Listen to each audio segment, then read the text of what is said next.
Hi, my name's Phil. I like talking about politics, and in this video, I like to invite Brexiteers to tell me again how the Northern Ireland Protocol isn't working when we've had yet another example this last week that Boris Johnson was indeed correct when he said that the protocol was the best of both worlds and would be great for Northern Ireland.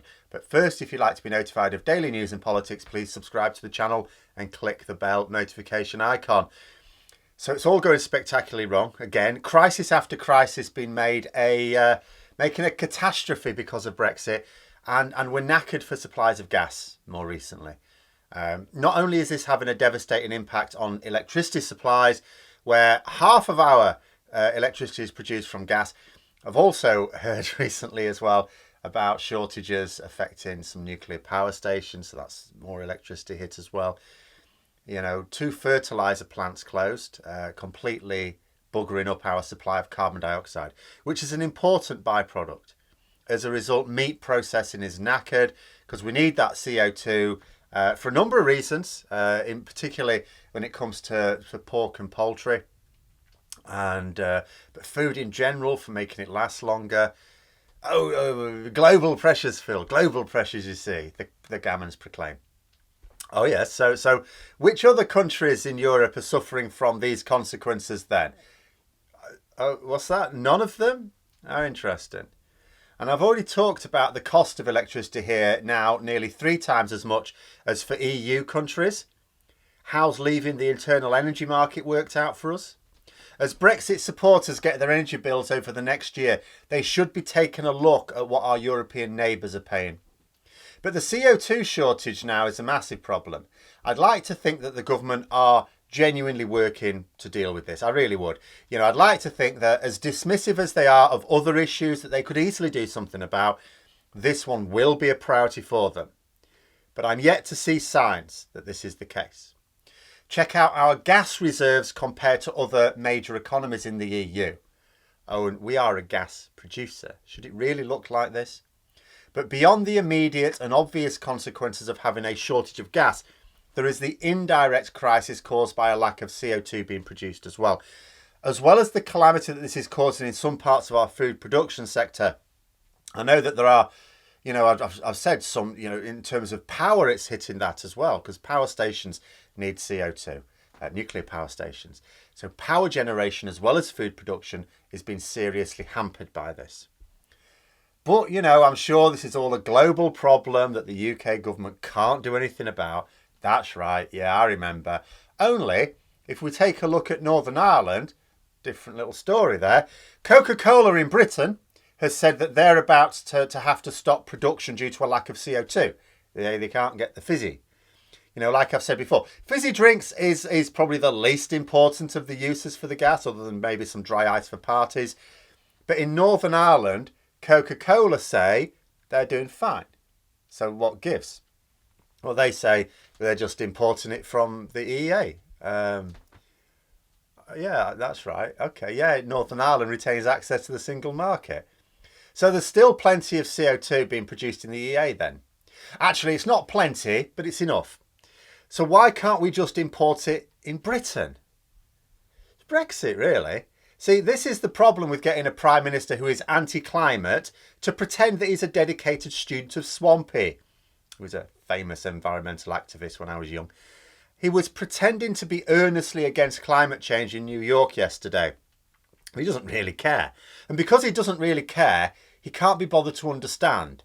So obviously what must have happened is someone said, Prime Minister, carbon dioxide, really bad, we need to cut our carbon emissions. Don't you worry, son, he said. I'll sort out that pesky CO2.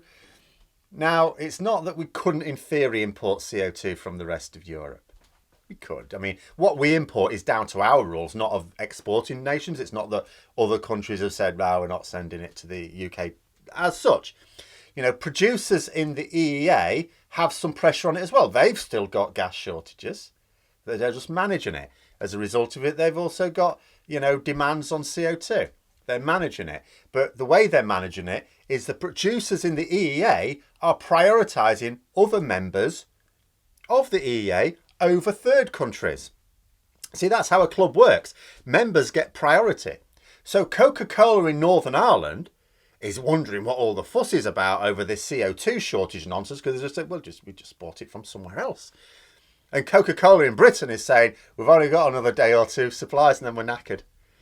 And the same will be true of anyone else who needs carbon dioxide. Like I say, the old fizzy drinks, very low on the priority scale here. It's nothing to get really worried about unless you're a producer, because you're not making money. But I talk about fizzy drinks just because that was the media report's focus in Bloomberg and the Belfast Telegraph where I was reading it. And what this shows is, yet again, to those who try and claim that the Northern Ireland Protocol is damaging to Northern Ireland, and I'm not saying there haven't been some impacts. Of course there have, and there have been some negative impacts. At the end of the day, if you're a business in Northern Ireland and you were being supplied from Britain, that's caused you problems. But what it is also showing is just how, in reality, shielding it from the impacts of Brexit that those of us in Britain have to suffer. Because those businesses in Northern Ireland have another option, whereas in Britain we don't. And that's not why the protocol was agreed. The protocol wasn't agreed to help Northern Irish businesses. It's a consequence of it. I'd also like people to consider something else, though. There have already been a number of examples of how the Northern Ireland Protocol has allowed Northern Ireland to access supplies of things that we have a critical shortage of in Britain, including lorry drivers. Brexiteers try to defend the shortages in Britain by saying, it's all to do with global pressures. It's not Brexit. Well, I'm not just going to point out that EEA countries seem to be coping with these global problems in a way that seemingly we can't, but also to note there's been quite a lot of these emergencies this year, haven't they?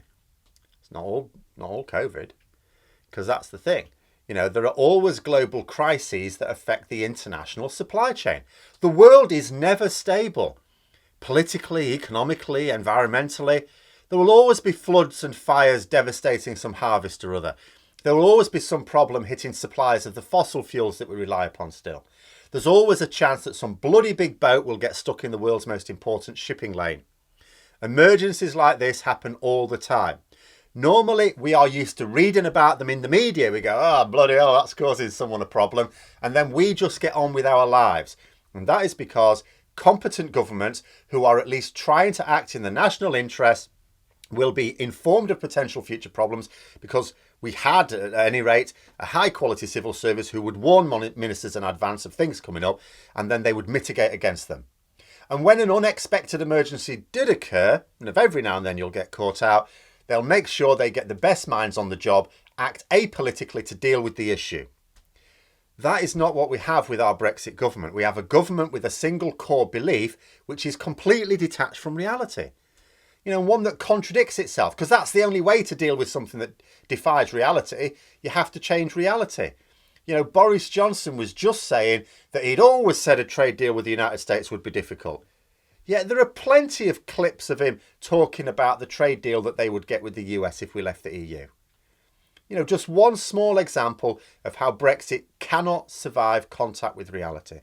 And although the purpose of the Northern Ireland Protocol is to simply preserve that free movement across the whole of Ireland, the direct effect of it is also to shield the population of Northern Ireland from the Brexit shortages blighting Britain. Every time something like this happens, a Northern Irish business, or more likely several, that was getting supplies from a company in Britain will switch to somewhere else in the EEA. I may have said this before. Let me tell you a story about a similar thing as pre-Brexit, about consequences of mining problems in the 80s. So I grew up in the Yorkshire minefields, the coalfields, and Drax Power Station, large power station near me. I think it might be the largest generation-wise in the country. It certainly was as a coal-fired power station. It's moved away from it now. But in the 80s, miners' strikes, they couldn't get the coal. They used to just get the coal from down the road, like, villagers like mine. Just used to go on the train. That's where they got their coal from. The miners' strikes came in, there was no coal. Well, obviously the power station can't just shut down, so they had to get the coal somewhere else. So they went onto the international market. And they discovered they could get the coal from Canada, the west coast of Canada. And it used to be transported all the way down the west side of Canada, west side of the United States, through the Panama Canal, across the Atlantic, all the way around Britain to the northeast, to Immingham docks near me, and then be bussed in or trained in. And all that way, and it cost them less than getting it from the Yorkshire coalfields. So when the miners' strike was over, and obviously mining never got back up to full production again, of course, because the miners lost. But they just thought, actually, this is cheaper getting it from Canada. You know, because that's what happens. Often a business has a supplier and they're happy enough with them, so they don't really review it. Very few businesses review supply arrangements on a regular basis. If they're happy enough, they just keep it. It's easier that way. But when something happens to disrupt that supply, you're forced to try and look elsewhere. And then once you've moved supply, you're not likely to move it back. And so it will be with Northern Ireland. With every critical shortage, supply lines will shift towards EEA countries. Now, I don't know how long it will take, maybe just another year. But there will come a time when there can be no complaints about the Northern Ireland Protocol because it won't actually be hampering trade at all. There simply won't be any trade to speak of, not enough trade from Britain to Northern Ireland. It's not like it's going to go to zero, but there won't be enough to actually create any major problems. In other words, the protocol, even poorly implemented, will be able to cope with the relatively small volumes of trade from Britain to Northern Ireland, at which point, no arguments against it at all. But those are my thoughts. Let me know yours in the comments below. Hope you found the video interesting. If you did, don't forget to click the like button. And if you'd like to support the channel further, please also click the Patreon link for details. And until next time, I'll see you later.